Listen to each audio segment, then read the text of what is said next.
Amém, queridos? Esse texto é um texto conhecido, é um texto, eu já preguei nele algumas vezes, Deus já me deu palavras assim abençoadas sobre esse texto, e ele tem uma tônica muito grande na questão do relacionamento de Jesus com uma mulher samaritana. Jesus, um homem judeu, né, um rabi, um mestre, com uma mulher samaritana, uma mulher simples, samaritana. Ela estava no poço, pegando água, na hora inapropriada para pegar água. Existia o costume das mulheres irem pegar água no horário determinado, mas aquela mulher, por estar envergonhada diante da sociedade, diante do povo, ela escolhia um horário para ir pegar água naquele lugar, que era onde ninguém ia. Naquele horário ninguém ia. Aquele horário o sol já estava forte demais e quase ninguém queria aquele horário, mas ela ia sozinha, porque ela queria se esconder, ela queria esconder o seu medo, ela queria esconder a sua vida, queria esconder a sua história. Ela não queria que ninguém ficasse olhando para ela e falando assim: olha, aquela mulher, que isso, aquilo outro, olha, essa mulher desonrada. Então ela, cheia de coisas dentro dela, ela procura o poço para pegar água em um horário em que ninguém estava ali. Por outro lado, Jesus passando pelaquela região de Samaria, ele pede seus discípulos que vá comprar comida, e quando os discípulos vão comprar comida, ele vai sozinho até aquela região, e ali ele acha aquele poço. Também era a estratégia de Jesus ir ali, naquele dia, naquele horário. Eu creio que o Senhor, ele não fazia nada por acaso, mas ele fazia tudo pela direção, sendo o próprio Deus, conhecendo tudo, e naquele dia Jesus tinha estabelecido uma quebra de conflitos e preconceitos sociais, religiosos, culturais, para que fosse estabelecido o reino dele no coração e na vida de muitas pessoas, para que até hoje a gente pudesse olhar para essa história e ver algo maravilhoso através da vida de Jesus. Então ele vai naquele caminho e acontece esse encontro, e nesse encontro acontece um diálogo de um judeu com uma samaritana, coisa que era algo muito estranho, inusitado, uma mulher samaritana falar com um homem judeu, porque existia uma rincha muito grande, um conflito, como eu já falei, e dentro desse conflito, né, um judeu, um homem, conversando com uma mulher samaritana, era ainda mais acentuado, porque o costume da época, um homem não costumava falar com uma mulher, eles sozinhos ali em determinado lugar, isso não acontecia. Mas Jesus, ele se aproxima, pede água àquela mulher, e aquela mulher vai e pergunta para ele: como tu, sendo judeu, pede água a mim, uma samaritana? E ela traz à tona todo o conflito religioso, já de décadas, de centenas de anos. E Jesus, ele fala assim: se você soubesse quem te pede água, aí começa aquele diálogo todo, e ali, Jesus, ele traz uma revelação da vida daquela mulher. Ele fala dos maridos que ela teve, ele fala do homem que ela estava, que não era o marido dela. Ele traz à tona aquilo que ela queria esconder, ele traz a revelação daquilo que ela não queria que ninguém soubesse. Ele traz a revelação daquilo que ela, por medo e angústia no coração dela, ela se escondia, para que ninguém jogasse isso na cara dela. Agora vem um judeu que ela nem conhece, e esse homem fala da vida dela sem saber quem ela era, e ela diz: vejo que és profeta. Aí o versículo 19 começa exatamente assim: vejo que és profeta, porque ele trouxe a revelação daquilo que estava no coração dela. Em 1 Coríntios 14 diz que quando a profecia é lançada, quando a palavra é lançada profética, os segredos do coração ficam expostos. Foi o que aconteceu com aquela mulher, e é o que acontece comigo e contigo, quando nós ouvimos a palavra de Deus, e parece que aquele profeta, aquele pregador, parece que aquela palavra que foi ministrada, ela veio só para a gente, parece que a nossa vida foi falada ali, parece que só serviu para mim, mas quando você vai ver, aquela palavra serviu para todos, porque o Espírito Santo, ele ministrou ao coração de todos. E essa conversa, ela continua e cai no tema adoração. Como eu falei, esse texto todo tem muitos ensinamentos, tem muita coisa que o Espírito Santo poderia falar, mas hoje o que Deus colocou no meu coração, o que o Espírito Santo tem para trazer para a igreja, para a tua vida, é essa palavra: adoração. Qual é o lugar certo para adorar? Qual a forma certa de adorar? Qual a maneira correta de adorar? trazendo ainda para o texto aqui a consequência desse diálogo de Jesus com essa mulher samaritana, a gente vê o que eu já disse, uma quebra de conflito e preconceito social, religioso, cultural. A barreira da adoração, ela dizia, nós adoramos nesse monte, vocês adoram em Jerusalém. Então existia uma certa dúvida, ou quem está certo, quem está errado, ou qual o lugar que tem que se adorar. Mas Jesus também nessa conversa, nesse diálogo, além de quebrar esse conflito de preconceito, Jesus ensina que não era Abraão o alvo da adoração, e também não eram profetas, não era Moisés, não era a lei o alvo da adoração. Jesus ele fala também que não eram os sacerdotes, não eram os sábios daquela época que iam dizer como é que se deveria adorar. Não era um ritual mosaico que ia dizer, ou não era um costume samaritano que ia dizer. Jesus não condiciona a adoração ao que está na lei ou aos profetas. Naquele momento ele deixa isso bem claro. Naquele momento também acontece a quebra da religiosidade da adoração. A adoração não pode se limitar a lugar ou a pessoa.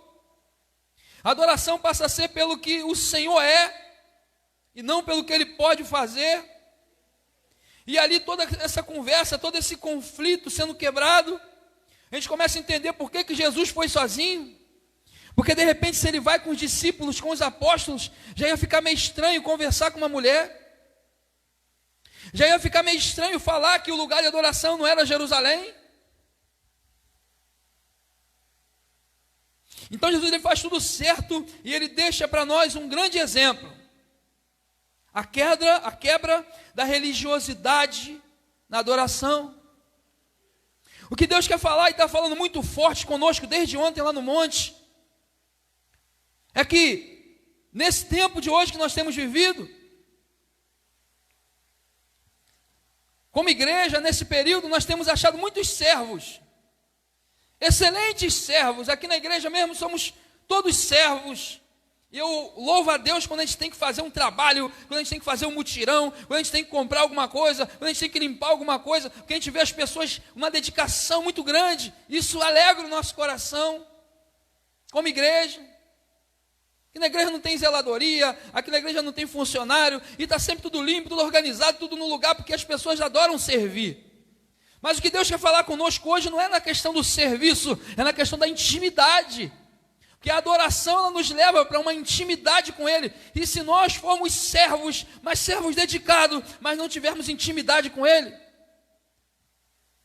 a gente vai deixar de experimentar coisas maravilhosas de Deus nessa terra. Não vamos deixar de ser salvo por isso. Nós vamos deixar de experimentar aquilo que Deus tem para aqueles que Ele tem amizade com Ele. Até no meio dos apóstolos, alguns eram mais formais e outros eram menos formais. E eu costumo dizer que quanto mais formalidade, menos intimidade. Eu quero sim servir ao mestre, eu quero ser um grande servo, eu quero ser o servo mais dedicado, mas eu também quero ser aquele que recosta a cabeça no ombro dele e toma um afagozinho na cabeça. Esse conceito de adoração, dessa intimidade que Deus quer comigo e contigo, quebra hoje também muito conceito, muito preconceito, e quebra essa religiosidade, quebra esse conflito. Alguns acham que adorar é de um jeito, outros acham que adorar é de outro jeito. Eu estava me falando aqui no culto de 4 horas que tem a religiosidade da adoração. Tem aqueles religiosos mais tradicionais e tem aqueles religiosos mais avivados. Mas de qualquer forma essa religiosidade está errada diante de Deus, porque não sou eu e não é homem nenhum que tem que determinar como vai ser a adoração. Mas a adoração, como Jesus falou, ela tem que ser em espírito e em verdade.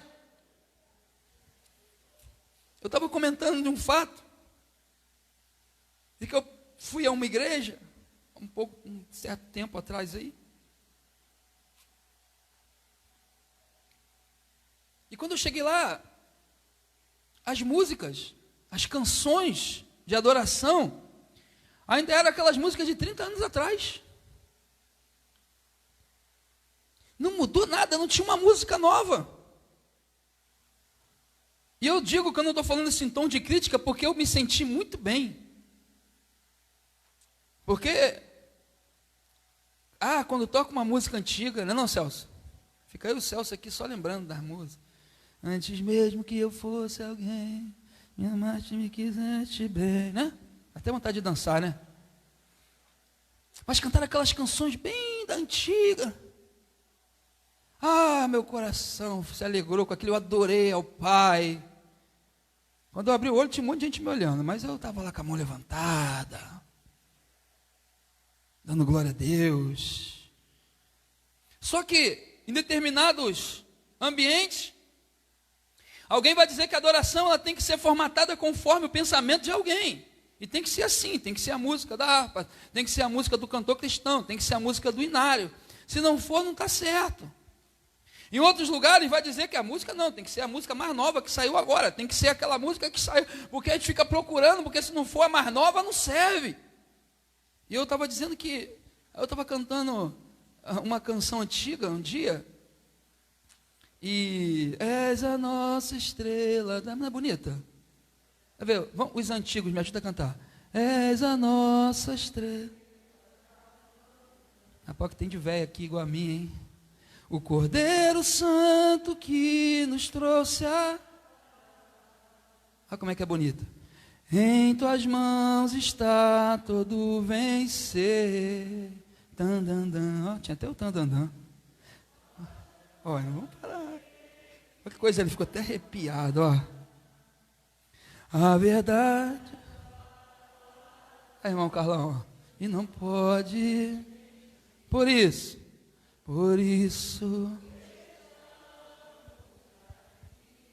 Depois a gente canta ela todinha. Eu estava cantando essa canção, um desavisado da vida falou assim para mim: e a unção dessa música já acabou. Vontade de dar um tapa na orelha. E música lá tem unção, rapaz. Mas é porque foi formatado dentro de um processo religioso atualizado, entre aspas, avivado, que virou a religiosidade da unção. Porque se não estiver falando em língua, não tem unção. Se não cair, se não rodar, se não pular, se não tem unção. E já nós, que somos esses mais avivados, olhamos de repente para uma estrutura mais tradicional, que canta a nossa estrela da manhã todo domingo. De repente vamos dizer também que não vale, que não serve. O nome disso é religiosidade, tanto para um lado quanto para o outro. Um dia uma mulher entrou na casa do Simão, um fariseu, e só tinha hipócrita lá, diz o texto, tá? Não é eu que estou falando, não, a palavra de Deus tinha um monte de hipócrita. E Jesus entra lá, a comer com eles, uma mulher entra, quebra um vaso, unge os pés de Jesus, seca com os cabelos, adora, chora, beija.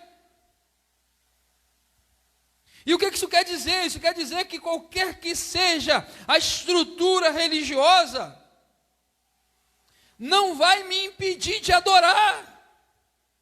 A casa de Simão não impediu aquela mulher de adorar.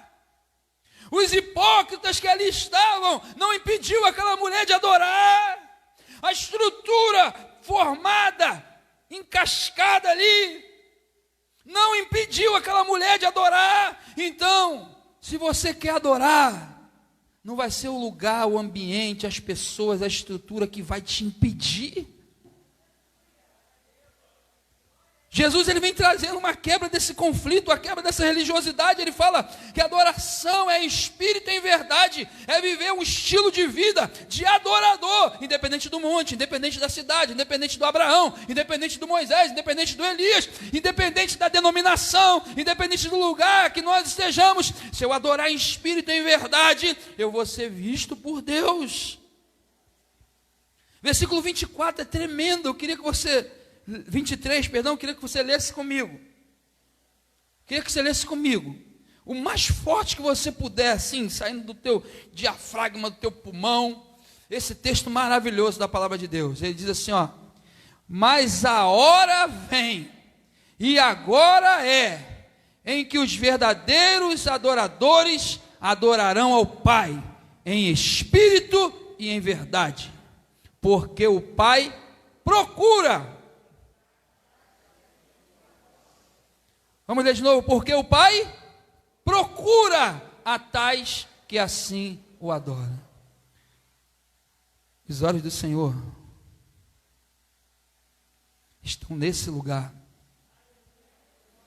procurando por você nessa noite. Será que Ele vai te achar? Tem um texto na palavra do Senhor, eu já preguei sobre ele algumas vezes, e teve uma vez que eu dei um tema, que é aquele texto da mulher do fluxo de sangue, que ela estava há 12 anos, aquela situação toda, e o tema da mensagem é para chamar a tua atenção. Isso aí é coisa antiga, mas eu me lembro. E uma coisa que eu fico pensando e tentando entender, no meio de uma multidão daquela, uma mulher fraca, que nem poderia estar no meio daquele povo, uma mulher que tinha que tocar um sino de longe para dizer que estava chegando, uma mulher que já tinha gastado tudo, todos os recursos, ela não tinha mais recurso nenhum, ela enfrenta uma batalha muito grande, ela se espreme, se aperta, se esfrega no chão, e vai tocar na orla da veste de Jesus. Ela não tocou no rosto, na orelha, na cabeça, não. Ela tocou na orla da veste de Jesus. Eu já fiz um estudo também sobre essa questão da orla, de onde foi que ela tocou, mas agora eu quero que você pense comigo que Jesus, ele parou tudo e disse: alguém me tocou. E os apóstolos começam a falar: mas mestre, todo mundo te espreme, a multidão te aperta, e o Senhor pergunta quem te tocou, e ele diz assim: alguém me tocou, porque de mim saiu virtude. Eu fico falando assim, uma igreja assim, com um monte de gente, às vezes com 100, com 3, com 10, com 1000, com 10 mil, às vezes só um é encontrado no meio dessa multidão, porque só um vai arrancar a virtude do Senhor, só um vai arrancar poder do outro, só um vai fazer o céu se abrir naquele lugar ali, e Deus queira que nessa noite sejam todos nós. Na pregação, no serviço, na missão, no ID, Deus é o alvo. Na adoração, eu sou o alvo de Deus. Ele diz assim: porque o Pai procura. Jesus uma vez falou assim, as crianças queriam chegar perto dele, e não deixaram. Ele falou assim: ó, da boca dessas crianças eu vou suscitar o verdadeiro louvor, a verdadeira adoração. É como se ele falasse assim: eu vou encontrar ali nelas, ali, o verdadeiro louvor, a verdadeira adoração, e Deus quer encontrar em mim e você hoje. É por isso que eu comecei essa palavra falando que é um tempo de restauração, que é um tempo de restituição ministerial, é um tempo de restituição de intimidade com o Pai. Muitos servos e servindo muito bem, mas sem intimidade, sem amizade. Jesus disse assim: eu não vou chamar vocês mais de servo, porque o servo não sabe o que faz o seu senhor, mas eu vou chamar você de amigo. E às vezes a gente fica naquela: será que eu posso chamar Deus de você? Será que eu posso chamar Deus de amigo? Será que eu posso chamar de papai? Será que eu posso? Será que eu posso? Ou será que eu tenho que chamar Senhor, Senhor, Senhor? Pode chamar de Senhor, porque Ele é seu Senhor. Mas no dia que você chamar Ele de seu amigo, Ele não vai ficar aborrecido contigo não, querido, porque Ele quer realmente ter essa intimidade com você. E eu quero mostrar para você aqui, querido, na palavra do Senhor, que o adorador verdadeiro é aquele que é capaz de atrair o olhar, a atenção do Senhor para si. Que isso, pastor? Não vamos falar aqui. Vou mostrar aqui na palavra para vocês. Sabe quando você é chamado a atenção por algo? Você tem que olhar. Eu estava falando aqui no culto de 4 horas que esse dia eu estava passando no shopping, né? Eu não gosto muito de terno, né? Já reparou, né? Mas eu vi um blazer, assim, um jeans clarinho, meio azulzinho, lindo, assim, lindo, lindo, mas lindo. Que aquilo, eu estava indo fazer outra coisa, mas aquilo me parou. Eu olhei para aquela vitrine assim, fiquei estatalado ali. um monte de loja em volta, o sorvete estava ali, o hambúrguer, mais à frente tinha um sapato, mas o que me chamou a atenção foi blazer. Eu voltei, aí parei assim na loja, fiquei assim. Ele não me dá muita atenção nessa loja não, porque eu sempre estou de bermuda, camiseta, aí não me dá muita atenção não. Aí eu fiquei olhando assim, ninguém veio falar comigo, poxa, que legal. Aí quando eu olhei o preço, eu caminhei de novo e fui tomar o sorvete. Tem coisa que chama a nossa atenção. Tem coisa que prende a nossa atenção. E eu vou falar para você que existe coisa também que atrai o olhar do Senhor, que atrai a atenção do Senhor para você. Estevão, quando estava sendo apedrejado, ele falou, eis que vejo os céus abertos.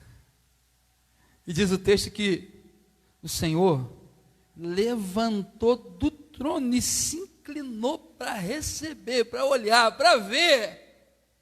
E na adoração não é diferente. Para um lugar qualquer se transformar num lugar de adoração, basta que tenha um adorador verdadeiro naquele lugar.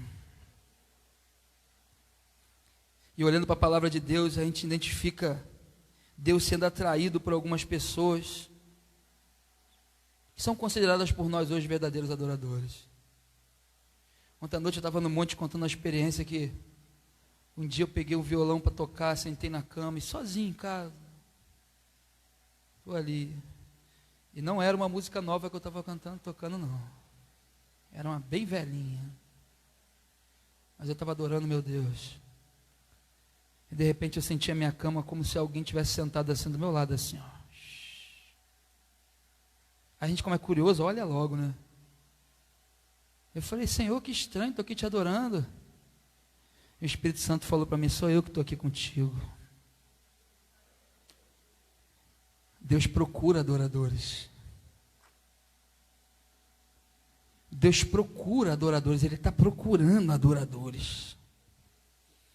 E dentro da palavra de Deus eu poderia, e eu fiz uma lista enorme de um monte de gente que eu poderia falar, que foi considerado adorador, para que a gente venha meditar hoje e o Espírito Santo possa mexer com a gente.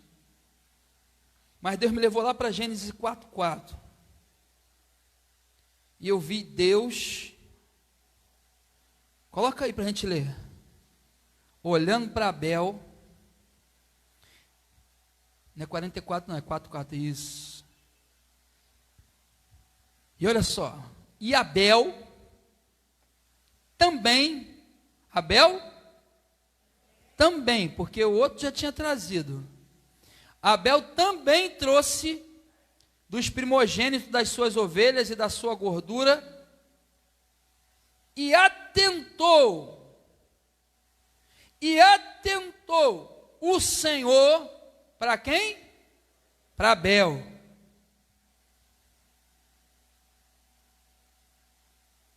E depois para a sua oferta. Algumas pessoas, quando falam desse texto, falam às vezes, inspirado por alguém ou com pouco entendimento, dizendo que a oferta de Caim não foi boa. Mas a oferta de Caim foi boa. Ele também pegou do que tinha de melhor da terra. E não era pouca coisa. Mas quando Deus olha para Caim, Deus não vê em Caim um adorador, vê um ofertante. Mas quando Deus olha para Abel, Ele vê no coração de Abel, que Abel tinha dado o melhor, não só do que estava por fora, mas também do que estava por dentro. Não adianta você pular, não adianta você gritar, não adianta você correr, se Deus olhar para dentro de você e não ver que isso aí veio lá do teu interior, se não é de espírito e verdade, não adianta. É o que eu sempre falo aqui, não traga dinheiro para o altar, se você não trouxer honra para o altar, se você não trouxer adoração, se não for de coração, é melhor não trazer. E quando Deus olha para Abel, Deus enxerga em Abel que ele tinha dado o melhor dele. Deus olhou para o coração de Abel.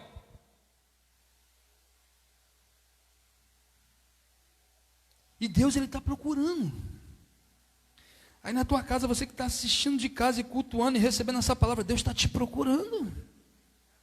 Você que está aqui, Deus está te procurando. Os olhos do Senhor estão procurando adoradores. E quando Ele encontra um adorador, Ele fica. É algo tremendo, queridos. Outra pessoa que na palavra de Deus a gente olha para ele, eu não vou falar tanto de Abel, tinha até muito mais coisa para dizer, mas o nosso tempo ele não permite. Mas eu olho para a vida de Jó. Jó 1:8, coloca aí, Jó 1:8. Quando eu olho para a vida de Jó, percebendo aqui, falando de Abel, que Deus olhou para Abel, o texto fala isso, e olhou o Senhor para Abel e para a sua oferta. Primeiro Deus olha para você. Feche os teus olhos. Diga assim: primeiro Deus olha para mim. Deus quer ver você primeiro. Pode abrir os olhos. O texto diz assim, vai lá em Jó 1:8. E disse o Senhor a Satanás. Estranho esse texto que começa, né? Observaste tu meu servo Jó? Porque ninguém há na terra semelhante a ele. Aí começa a se descrever a característica de um verdadeiro adorador, daquele que Deus procura. Homem íntegro e reto, temente a Deus e que se desvia do mal. Jó é um cara tão fiel a Deus e tinha essas características de um verdadeiro adorador no seu dia a dia. Fica ligado nisso. Ele, vamos dizer assim, ele atreveu o céu.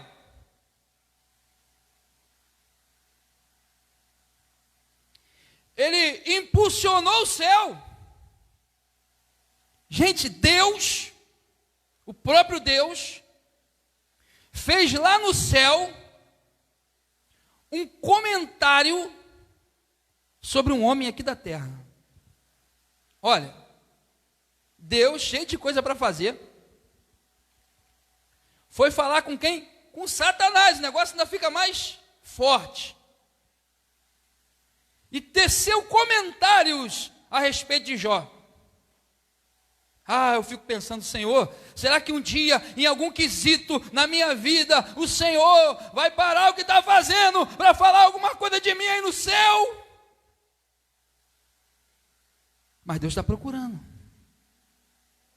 Deus está procurando. Eu creio, a Bíblia não me impede de falar isso, também não é enquadrado em heresia, não. Deus ele ainda deve fazer comentário de alguns ainda no tempo de hoje. Deus ainda deve fazer comentário, mas Ele não faz comentário simplesmente porque alguém pulou, levantou a mão, caiu no chão, falou em outra língua. Ele faz comentário porque Ele vê que tem homens e mulheres adoradores que são íntegros, retos de coração, né? Temente a Deus e que se desviam do mal. Se tem uma característica do adorador que Deus procura, não é daquele que chega ao ápice em 1 minuto. Um dia eu estava no monte lá, eu gosto de ficar no meu cantinho sozinho, orando, e tinha um rapaz que ele estava quase se matando. Quase que eu falava: calma, filho. Ele batia no peito, faltava bater a cabeça na pedra. Tem que ser hoje, Jeová! Tem que ser, eu quero hoje!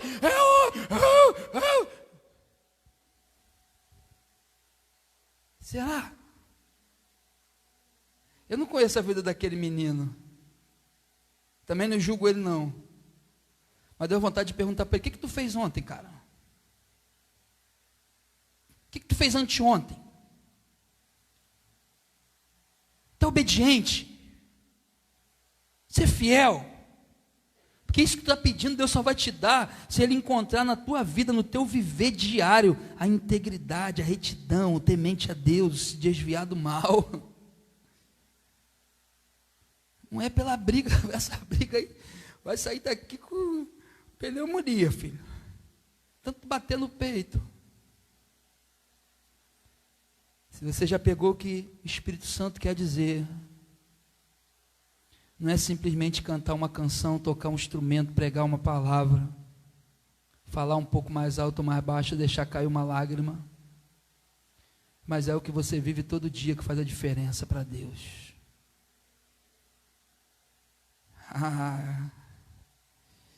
Você vai abrir a boca e falar assim: Jesus, eu te amo.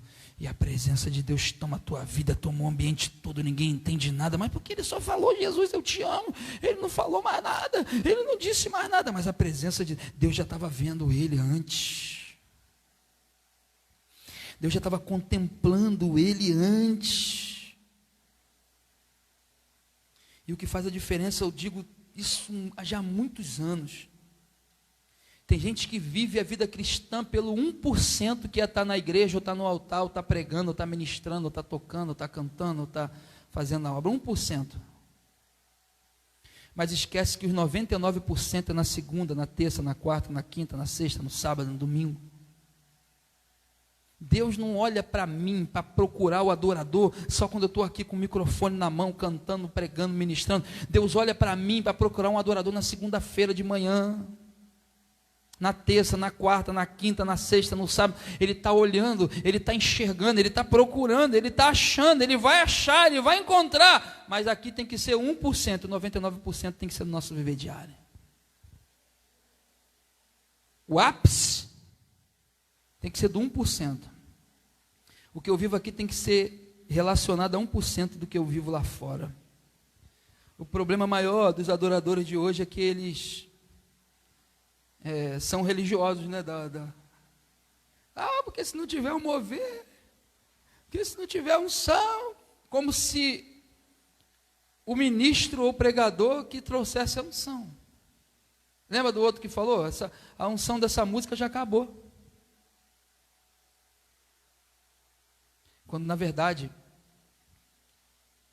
é Deus que traz o mover quando Ele quer, quando Ele encontra naquele lugar verdadeiros adoradores. O maior problema é que a gente, quando sai da igreja, acabou a nossa vida cristã. Parece que na porta da igreja tem uma máquina. Essa máquina também eu já falo dela há muito tempo. Sei lá, santódromo. Mas é uma máquina que quando a gente passa dentro dela, acende uma auréola na nossa cabeça que a gente vira santo aqui dentro. Aleluia. O problema é quando a gente sai dali para fora, que a auréola sai, aí xinga a mãe do outro. Se alguém te fechar, você manda o dedo. Tem que ser esse dedo aqui, o crente, tá, gente? O quê? Mas os outros, tem crente que manda até os 10 dedos junto. Bateu na mulher em casa. Ou a mulher bateu no marido, que agora está... Lá em casa é mais fácil eu apanhar. Se eu for querer bater, eu vou tomar uma... Mas o problema tem sido que eu tenho sido dali para lá, não o daqui para cá. E quando Deus encontrar, Deus não vai encontrar pela experiência que eu estou tendo aqui. Ele vai me encontrar pela experiência que eu venho tendo ali. E não adianta só eu ser servo, não adianta eu só ser dedicado. Porque o que Deus quer restaurar é intimidade. Diga assim, intimidade. Tem outro camarada na Bíblia também, para a gente caminhar um pouquinho aqui. E já é o último já. Que é Davi. Um homem que nos ensina muito. Esse dia eu estava conversando aqui no altar com o André sobre Josué. E aí o André falou comigo assim: pô, pastor, eu gosto muito de Davi. Foi isso mesmo, né? Aí ele começou a falar algumas coisas. Eu falei: Davi nos ensina muito. Só que quando se fala de adoração, de Deus achar alguém, Deus olhou para Abel primeiro.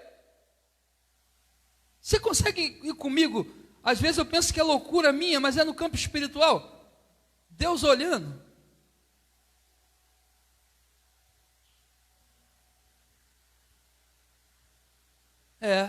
Achei. Abel, Jó. E no caso de Jó, Deus faz o comentário Porque Deus conhecia Jó. Eu não posso parar de falar de Jó sem falar isso. Porque Jó era o adorador quando ele tinha tudo. E ele continuou sendo adorador quando ele não tinha era nada. Deus, na verdade, ele prova os adoradores, ou ele faz que os próprios adoradores entendam quem eles são em determinada situação, é porque quando está tudo bem, tem adoração, mas quando está tudo mal, não vem nem na igreja. Ou vem por causa das mãos do Senhor, não pelos pés. Porque o adorador, ele não vem por causa da mão, o adorador vem por causa dos pés. Quando vem a mão, quando vem por causa da mão, eu quero. Não é errado também pedir, não. Porque a Bíblia fala pedir, dar-se-vos-á, buscar, encontrareis. Mas o adorador, ele não vem por causa do que Deus tem na mão. Ele vem por causa do pé. E quando ele vem, ele vai encontrar o pé, ele vai achar o pé, ele vai se prostrar até aquele pé. E Jó, adorador ao Senhor quando tudo tinha, e adorador ao Senhor quando nada tinha. Acabou a comida, Jó continuava sendo adorador.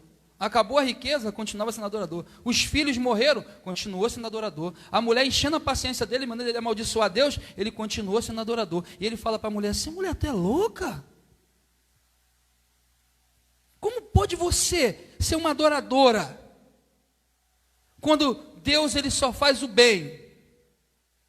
Você aceitou o bem de Deus com prazer, e agora o mal tu não quer aceitar? E os amigos dele abandonam ele, com a caca de telha, raspando a ferida, mas continuava sendo o mesmo Jó, adorador, que fazia o céu fazer comentário a respeito dele. Eu acho que esse é o nosso problema, que a gente só adora em determinadas condições que nós estamos vivendo. E às vezes Deus nos faz passar por um estreito, e a gente vê que nós somos adoradores, no pouco ou no muito, no tudo ou no nada, na tristeza ou na alegria, na abundância ou na escassez. Eu vos declaro marido e mulher. Não. É noiva ainda do Cordeiro, vai ser esposa quando o Cristo voltar, diz a palavra, mas é dessa forma. O meu relacionamento com Deus, ele não pode estar limitado às circunstâncias que estão em volta, porque se for limitado às circunstâncias que estão em volta, eu só vou ser adorador quando estiver tudo bem, e Deus quer ver você sendo adorador quando tudo for mal também. Como falas uma louca, mulher, você é uma doida, você é doida, quer dizer que o bem você quer e o mal você não quer? Mas vamos falar de Davi. Davi, ele me impressiona pela exclusividade. Deus chamou Davi de homem segundo o seu coração. Mas Deus viu Davi, Atos 13, 22.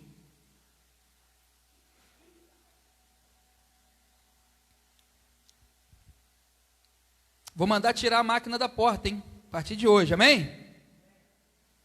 Amém? Ela falou amém, viu? Mas é porque sabe o que acontece, irmão? Chega da porta para dentro, é a paz do Senhor, muda até o tom de voz. A paz do Senhor, meu irmão. A paz do Senhor, minha irmã. Ah, lá fora xinga até a mãe do... Eu tenho que tirar essa máquina dali. Tem que tirar essa máquina. Lá fora, o Flamengo faz 5 gols, grita, esperneia e pula na laje. Aqui, quando fala, dá um glória a Deus, glória a Deus. Glória a Deus. Louva o Senhor, aplauda o Senhor. Tem alguma coisa errada nisso, não tem? Tem ou não tem? Será que sou eu que penso assim? Eu ia para o Maracanã, eu me descabelava, eu quase me jogava. Quando eu ia para geral, eu rolava, jogava em cima dos outros. Eu me convertia, a minha igreja não podia nem levantar a mão. Eu ficava assim, poxa, mas no Maracanã eu gritava. Aí eu pensava, não, porque lá era para o mundo, aqui é para Deus. Eu falei, ué?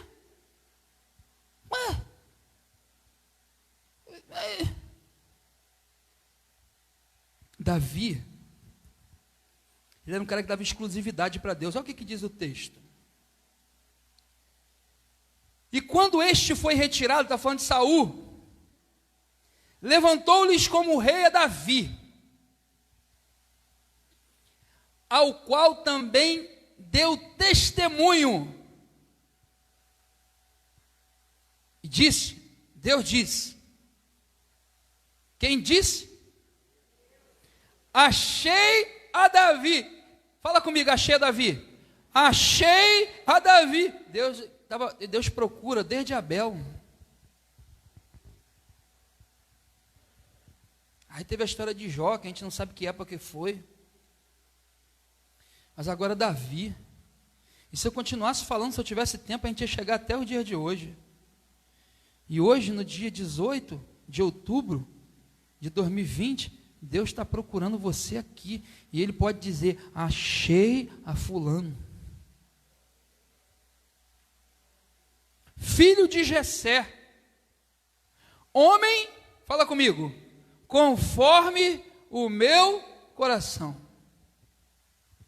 Achei a Davi, filho de Jessé, homem conforme o meu coração, que executará toda a minha vontade.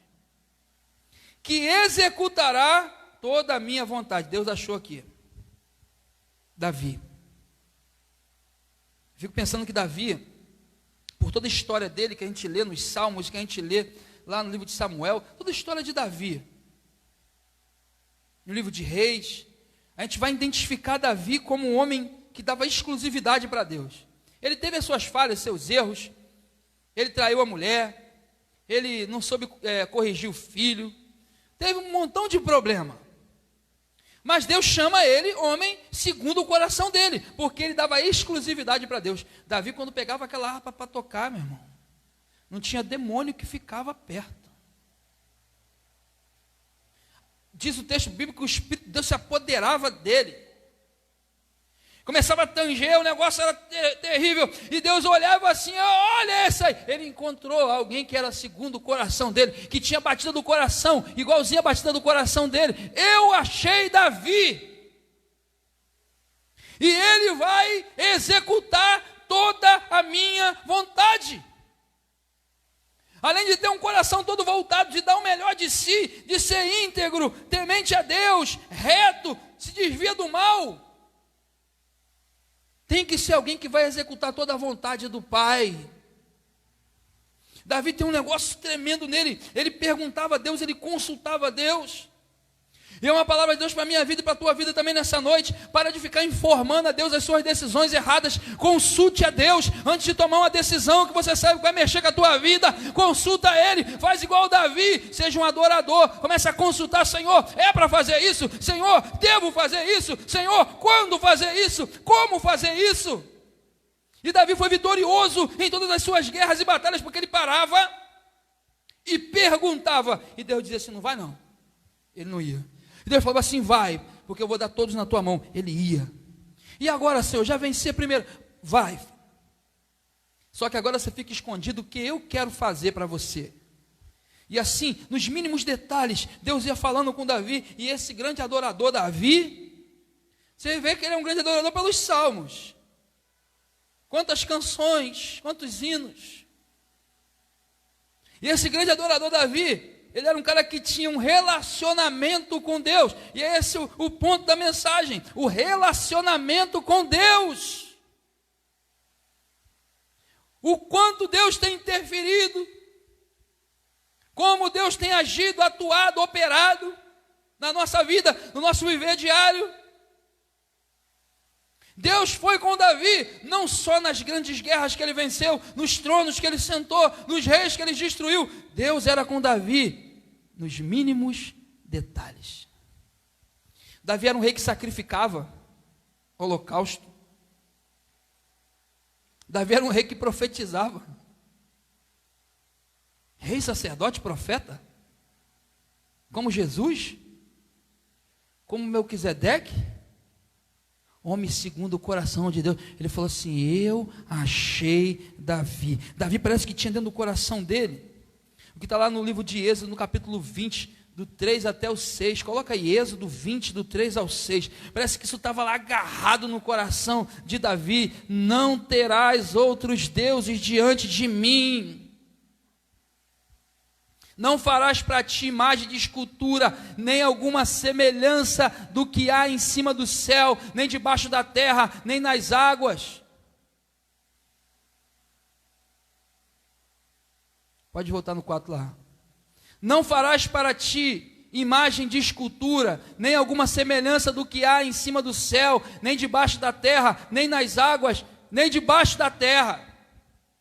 Não te encurvarás a elas, nem as servirás, porque eu, o Senhor teu Deus, sou zeloso, que visita a iniquidade dos pais dos filhos até a 3ª e a 4ª geração daqueles que me odeiam, e faço misericórdia a milhares dos que me amam e os que guardam os meus mandamentos. Olha nessa versão que eu escrevi aqui: não terás outros deuses diante de mim. Você quer ver deixar Davi furioso? Era aparecer com uma estatuazinha de algum deus perto dele. Aquilo ali arrebentava com Davi. Ele tirava qualquer um da liderança do reinado dele. Ele ficava irritado. Ele não abria concessões para adorar nenhum outro Deus. O texto continua falando assim: ó, não farás para ti nenhum ídolo. Davi tinha isso no coração, ele só tinha Deus como alvo de adoração, nenhum ídolo Davi tinha. E aí fala: mas eu também não tenho nenhum ídolo. Pode ser que você tenha e nem saiba. O amor ao dinheiro é um deles.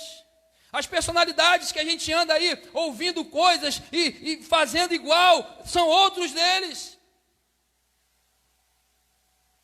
A gente tem as redes sociais, a gente tem toda essa movimentação agora acontecendo, a gente não sabe, mas a gente está seguindo pessoas, a gente está replicando pensamentos, a gente está vivendo conforme o pensamento de pessoas que a gente não sabe nem quem é, nem de onde veio, e a Bíblia fala: não farás nenhum ídolo. Eu estava comentando aqui no culto também de 4 horas, que um amigo me mandou um texto assim bonito. E é chato às vezes quando a gente está acostumado a ler, e a gente sabe a ideologia do discurso, a gente sabe de onde vem, a gente sabe qual é a fonte, e não tinha lá o autor. Eu falei: mas de quem é isso? Ah, uma pessoa que eu estou seguindo. Eu falei: é fulano de tal que você está seguindo. Não, porque tem muitos pensamentos, tem vídeos, tem legal e tal. Eu falei: mas o cara é satanista, meu filho. Está cheio de encantamento nisso aí que você anda lendo, replicando, falando, um monte de ideologia satânica, você está se envolvendo com isso, você criou um ídolo, nem sabe.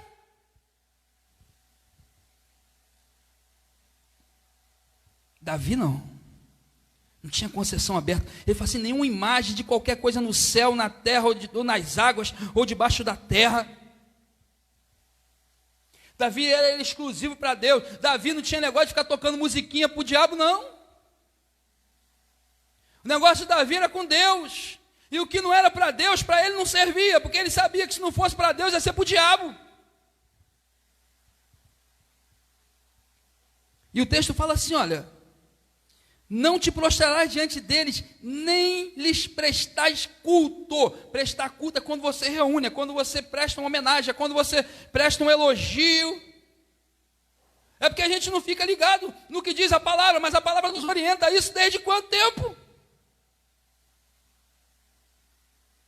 Ele fala assim: ó, não faça nenhuma estátua, não faça nenhum quadro, não faça nenhuma imagem, não faça nada, está escrito no texto, para se prostrar a ela, porque isso é abominação. E ele diz assim: ó, eu castigo os filhos pelos pecados dos seus pais, até a 3ª e 4ª geração daqueles que me desprezam.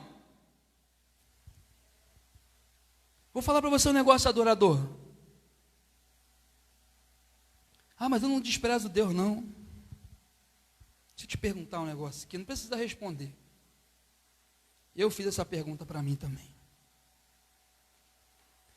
Sabe aquele lugar? Aquele horário? Aquele dia? Aquela manhã? Aquela tarde? Aquela noite?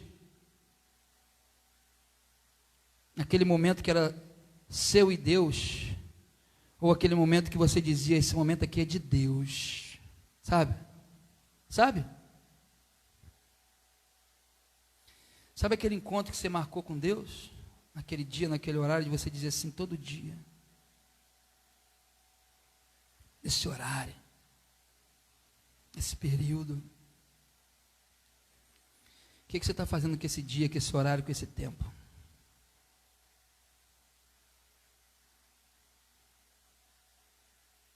Desprezando a Deus.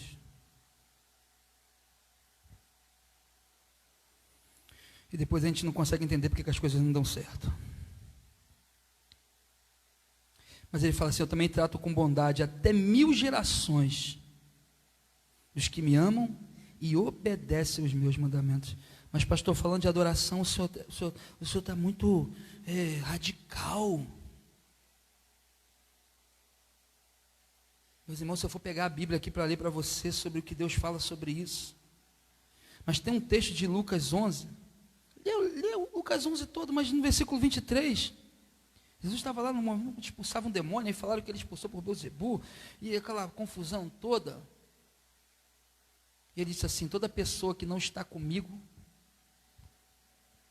está contra mim. E aquele que comigo não ajunta, espalha. Na minha versão está aqui, ó, quem não é comigo é contra mim. E quem comigo não ajunta, Jesus, ele não dá opção para meio termo, sabe? Ele não dá opção para ficar em cima do muro. Ou é algo ou não é. Ou é de Deus ou não é de Deus. Isso não é de Deus, é do diabo. A palavra de Deus nos orienta a isso, ela nos ensina assim. Nós nunca vamos conseguir ser perfeitos nessa terra, fazer as coisas com perfeição e alcançar uma santidade só quando a gente estiver no céu, eu creio. Mas tem que ser reto, íntegro, temente a Deus, se desviar do mal. E não abrir concessão para o diabo. Ser exclusivo de Deus.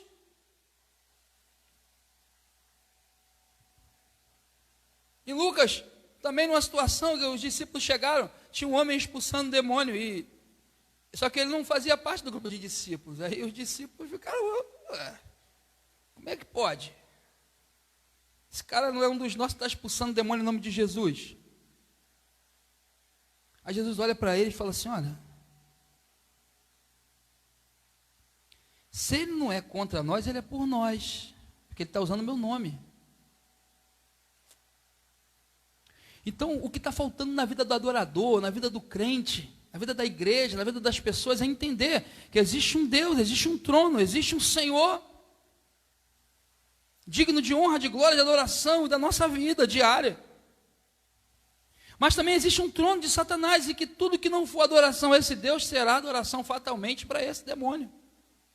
E a gente faz sem saber. A gente não está nem aí. A gente despreza Deus. Eu tenho que terminar. Eu quero um dia pregar essa palavra com todos os personagens que Deus me deu. Mas aí vai ter que ser umas 5, 6 horas de pregação. Quem vai comigo? Eu só 6, tá vendo? Só 6 ou 7. 5 horas é muita coisa. Acho que nem eu ia aguentar, acho que ia dormir. Mas para concluir essa palavra, a gente falou aqui de Abel, falamos de Jó e de Davi, falamos daquela mulher do fluxo de sangue, de Estevão, e de alguns outros que poderia ser citado aqui. Mas o que essa mensagem nos ensina, querido, é que eu posso chamar a atenção de Deus com a minha adoração, sim, com a minha vida. Porque eu preciso entender que a adoração não é uma canção, não é uma música, não é um momento. A adoração é minha vida. Você entendeu isso? Será que eu enrolei demais para falar? Você entendeu que é a sua vida? Que é o que está dentro do seu coração? Que é o seu caráter? Que é a sua exclusividade para Ele? Só que isso, querido, existem benefícios tremendos, porque Deus se alegra e recebe aqueles que adoram o Senhor de coração. O adorador, ele tem a porta do céu aberta a seu favor. Sabia disso? O adorador tem acesso direto, porque a palavra de Deus diz que quando a gente adora, a gente vai na sala do trono. Tem umas coisas meio doidas que eu entendo da palavra. Não estou falando de louvor, mas estou falando de adoração, tá? Quando o povo começa a orar, quando a igreja começa a orar, quando uma pessoa começa a orar, que seja orar ou adorar, que ela consegue atrair a atenção de Deus.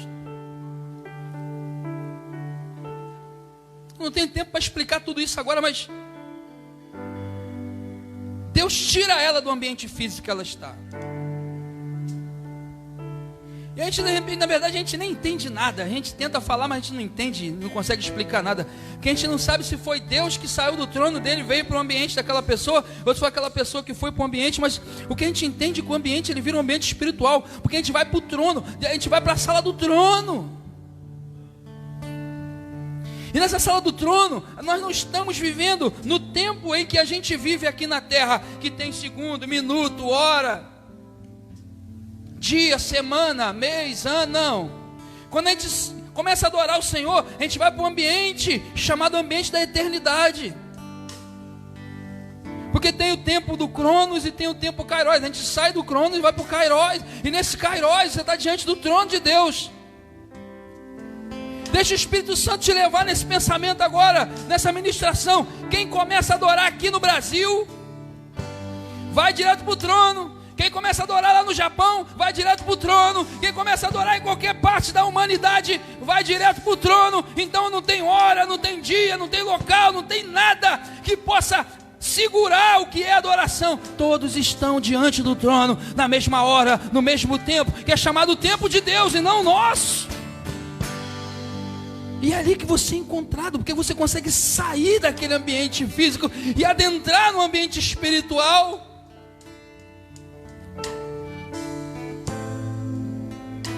Eu sei que essa palavra ela pode ser pesada demais,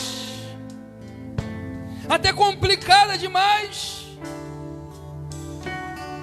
mas o que Deus quer nessa noite é ter intimidade com você. Como o céu está aberto sobre a vida do adorador. Não é porque o adorador está aqui, o céu está aberto lá, é porque o adorador chega até lá no céu, onde está o Senhor. O adorador consegue chegar até lá, ele consegue adentrar nessa região celestial e até o trono da graça. Por isso que o céu está a favor dele.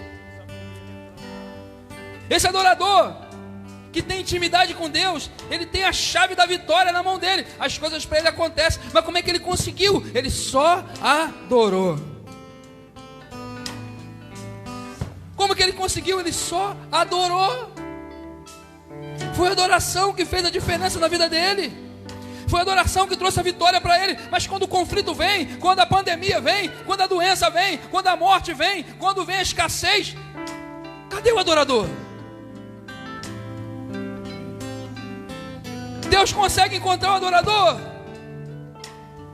Porque se Deus encontrar o adorador no meio daquela confusão toda, não vai ter mais aquela confusão toda. Deus ele vai arrancar ele dali. O adorador ele é adorador no meio de qualquer conflito, no meio de qualquer dificuldade, no meio de qualquer problema. Ele vive a paz de Deus, que não é a ausência de guerra, é a paz de Deus em meio à guerra.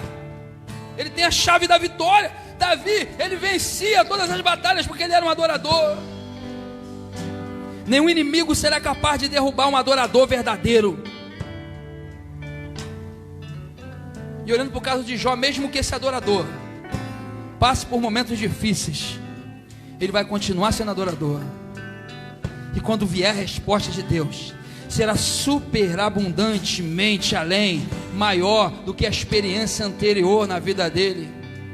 Tudo que ele perdeu, ele não vai ser restituído. Deus vai acrescentar muito mais. Aquele que é adorador pode ficar tranquilo, que Deus vai fazer um milagre no tempo certo e na hora certa. Fica de pé no teu lugar, querido. Eu queria orar por você. Queria orar pela tua vida. Deus hoje quer restaurar relacionamentos de adoradores com o trono.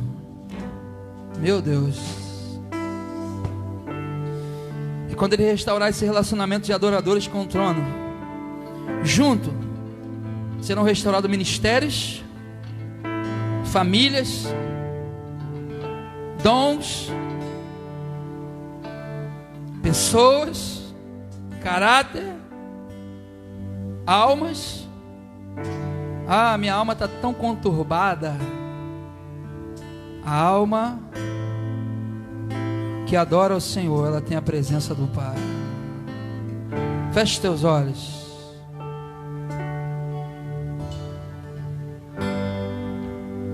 Quando a música esmorece e o resto desaparece, restaura agora. simplesmente a ti me achego. Começa hoje um novo tempo de restauração, de provisão, de restituição. Ansiando oferecer Faz a essência voltar, Senhor. algo de valor para abençoar teu coração.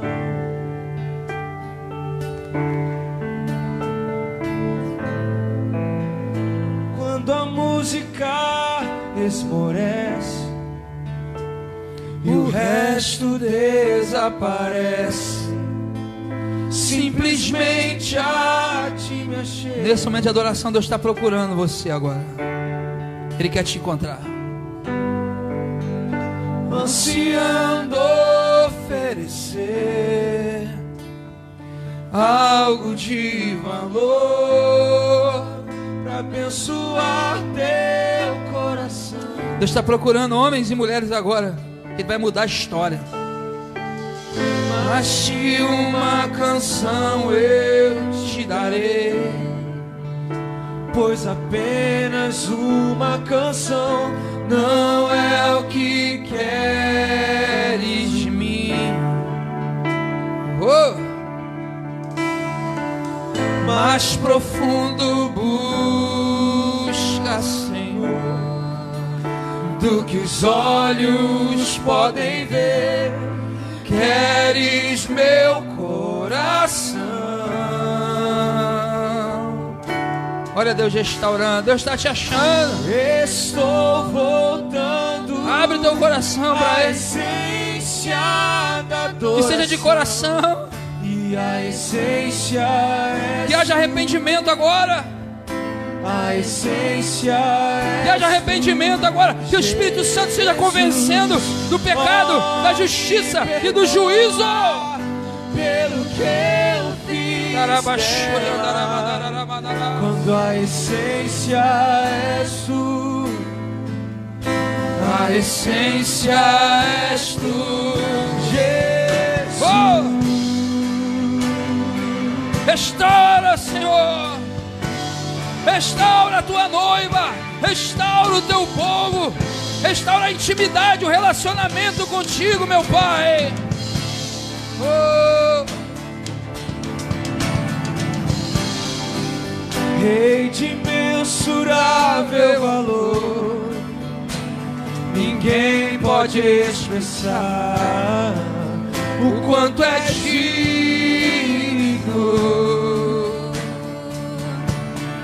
Fala pra Ele, mesmo eu sendo pobre e fraco, Embora eu seja pobre e fraco, tudo que eu tenho é teu. Cada voz. oh, restaura, Deus. Usa esse momento, Pai, para tirar do profundo, para suscitar adoradores. Pois apenas uma canção não é o que queres de mim. O Senhor busca no profundo, encontra no profundo. Mais profundo busca, Senhor, do que os olhos podem ver. Queres meu coração.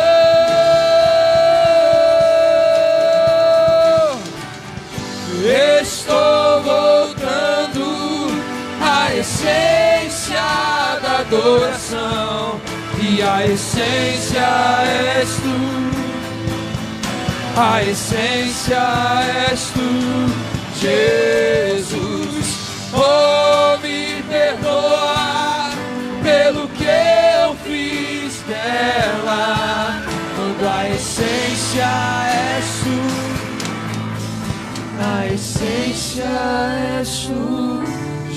Continua com os teus olhos fechados. Eu acho que você entendeu alguma coisa nessa noite. Normalmente a gente pede alguma coisa de Deus. Ah, Senhor, faz isso. Ah, Deus, eu quero mais de Ti. Ah, Senhor, eu preciso tanto de Ti. Meu Pai. Mas nessa noite o Espírito Santo que está falando contigo. Eu quero mais de você. Eu quero mais de você. Eu quero mais de você. Eu quero teu coração. Eu quero teu coração. Eu quero teu coração. Eu quero que você me adore no meio da tua luta, no meio da tua guerra. Querido, eu quero orar pela tua vida nessa noite. Eu também estou incluído nisso, porque eu quero ser esse que faz o céu comentar a meu respeito. Eu quero. Querer muito ou querer pouco dá o mesmo trabalho. Eu quero ser aquele que Deus olha e fala assim: olha lá o diabo, olha para ele. Eu quero ser aquele que Deus fala assim: achei um homem segundo o meu coração na terra, achei, encontrei. É filho de Altamiro, ele é segundo o meu coração. Eu quero que você olhe para dentro de mim e me veja que o que eu faço é de coração, Senhor. Aceita a minha oferta, porque primeiro o Senhor vai me aceitar. É isso que eu quero, Senhor. Eu quero tocar nas tuas vestes, tocar nos teus pés e atrair o teu olhar.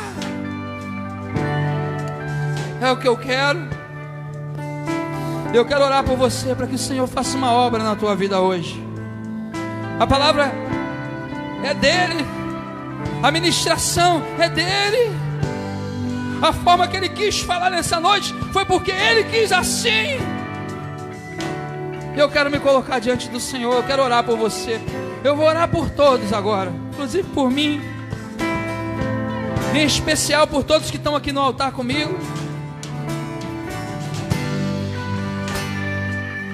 Mas se você quiser sair do teu lugar em atitude de adoração e se colocar aqui no altar, querido, Deus está te vendo. É você e Deus. Se você quiser se ajoelhar no teu lugar, se você quiser, fica à vontade agora. Eu vou orar ao Senhor para que Ele faça uma obra de restauração.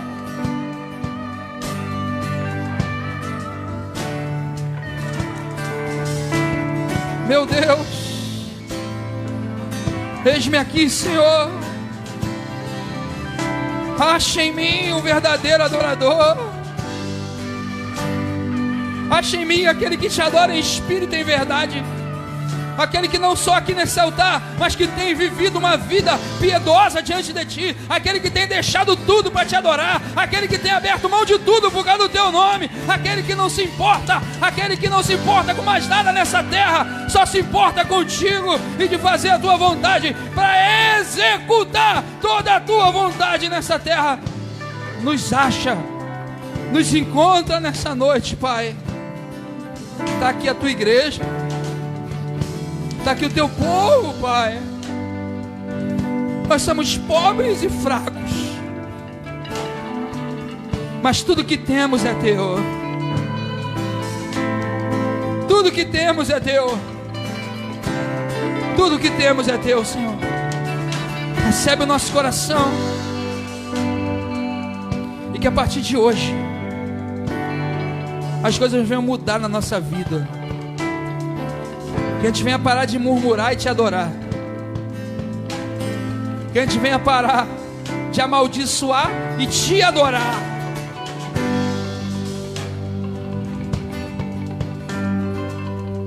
Que tudo venha mudar, para que a chave da vitória esteja na nossa mão, para que o céu seja aberto sobre a nossa cabeça.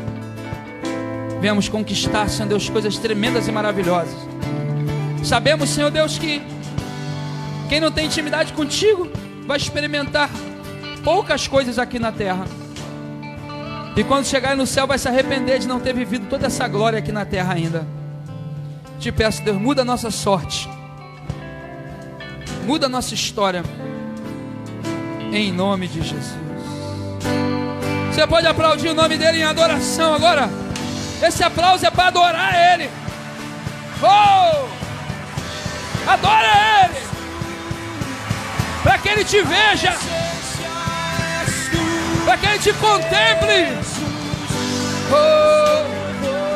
Oh! A essência da adoração, e a essência és tu. Oh! A essência és tu, Jesus. Oh, me perdoa pelo que eu fiz dela. A essência és tu, a essência és tu, Jesus. Você pode continuar com os olhos fechados só mais um pouquinho, ainda de pé. A melhor oferta de adoração ao Senhor é o nosso coração. Deus está te vendo hoje. Eu queria orar agora por algumas pessoas. Você que está em casa, você que está aqui, mas que você está distante da caminhada com o Senhor. Olha, está distante da caminhada com o Senhor. Precisa aceitar Jesus como seu Salvador, renovar, restaurar a aliança com Deus, voltar para o caminho do Senhor. Eu quero orar com você agora. Eu queria que você que quer fazer isso, entregar o teu coração para Ele hoje. Todos estão orando agora, mas eu queria que você orasse comigo, repetisse a oração que vai sair da minha boca, se você quer entregar sua vida para Jesus agora. Diga assim: Deus, eu ouvi a tua voz nessa noite e entendi o que o Senhor quer de mim. O Senhor quer o meu coração, e eu te entrego ele hoje como oferta de adoração ao Senhor. Me aceita, Pai. Me recebe, Senhor. Faz morada em mim, no meu coração. Eu quero ser esse adorador que tem a chave do céu. Entra no meu coração, faz morada em mim. Eu te recebo na minha vida, em nome de Jesus. Amém. Queria que a igreja continuasse orando. Você que orou, você fez uma oração de confissão a Deus, de entrega. E eu queria orar por você. Se você fez essa oração entregando sua vida para Jesus, levanta o braço assim para que eu possa ver.